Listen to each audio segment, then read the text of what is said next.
డైలాగులు మాత్రం super super film అండి. నిజంగా డాన్సెస్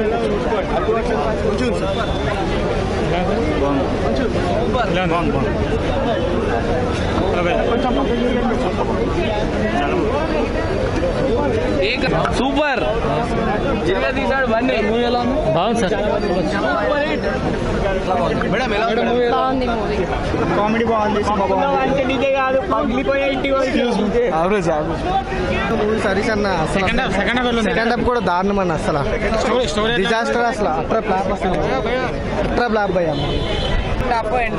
లాస్ట్ అల్లు అర్జున్ కన్నా టోప్ ఎవరు లేరు. ఎవరైనా బ్లాక్ అంటే వాళ్ళంత ఫాల్తుగా ఎవరు లేరు. Super super super.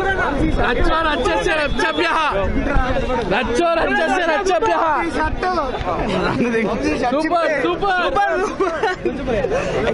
బాగుంది. సూపర్ ఉన్నారు. సూపర్. అల్లు అర్జున్ రావు రమేష్ యాక్షన్ చాలా బాగుంది. అల్లు అర్జున్ రావు రమేష్ సుబ్బరాజ్ గురించి చూడాలి మూవీ మొత్తం.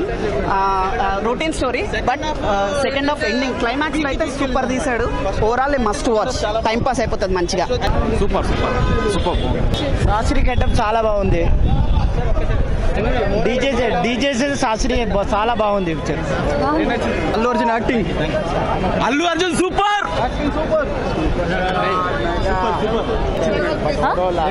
Allu Arjun acting obviously. Highlights ఏంటి?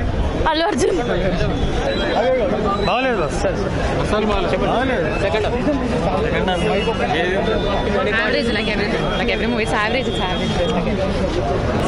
సాంగ్ సూపర్ ఉంది. Seeti Maar song super. Full entertainment. Extraordinary, fantastic, mind blowing.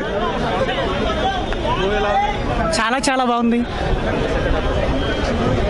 చాలా యావరేజ్గా ఉంది. యావరేజ్గా ఉందండి. పబ్బుల్లో వాయించే డీజే కాదు, పగిలిపోయేలా వాయించే డీజే. నుంచి నేను ఇప్పుడు మీకు ఒక రివ్యూ ఇస్తున్నానండి. డీజే సినిమా వచ్చేసి యావరేజ్ అని చెప్పుకోవచ్చు. అండ్ సినిమాలో మెయిన్ పాయింట్ వచ్చేసి Allu Arjun characterization it's very wonderful అని చెప్పొచ్చు. And Harish Shankar taking is good. Fights కూడా సూపర్గా ఉన్నాయి. డ్యాన్స్ మాత్రం చెప్పాల్సిన పనే లేదు. బట్ సెకండ్ హాఫ్కి వచ్చేసరికి సినిమా చాలా వీక్గా ఉందని చెప్పాలి. ఎందుకంటే సెకండ్ హాఫ్లో అనుకున్నంతగా ఏం లేదు. ఫస్ట్ హాఫ్లో కూల్గా ఎంటర్టైన్మెంట్గా స్టోరీ నడుస్తుంది. సెకండ్ హాఫ్కి వచ్చేసరికి కొన్ని మెయిన్ ఎలిమెంట్స్ తప్పితే ఎండింగ్ పాయింట్ వచ్చేసి చాలా వీక్గా ఉంది. ఆ విషయంలో హరీష్ శంకర్ నాకు తెలిసి చాలా మైనస్ చేశాడు. ఇంకా పూజ హెగ్డే అయితే సూపర్ అని చెప్పాలి. మెయిన్ లీడ్ ఏం లేకపోయినా బిక్నీతో మాత్రం సూపర్ సెన్సేషన్ క్రియేట్ చేసింది.